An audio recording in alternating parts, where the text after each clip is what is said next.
یہ بھی بڑا اہم سوال ہے. اکثر لوگ پوچھتے ہیں تہجد کتنی رکعتیں ہیں؟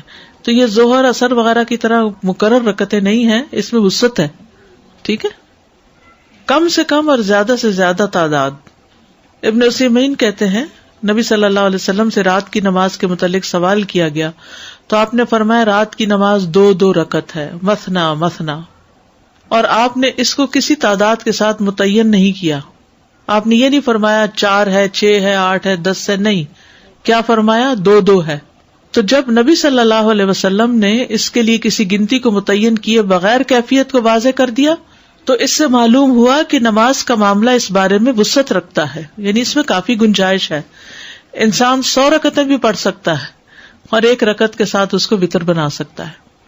تو اصل بات یہ کہ انسان جتنی طاقت پاتا ہے اتنی رکعتیں ادا کر لے. ٹھیک ہے.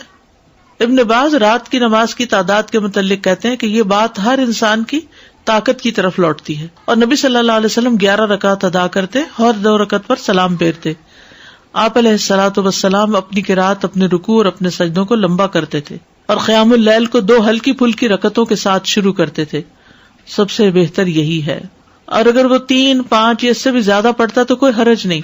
ہر ایک اپنی طاقت کے مطابق ادا کرے گا، اس میں کوئی حد نہیں.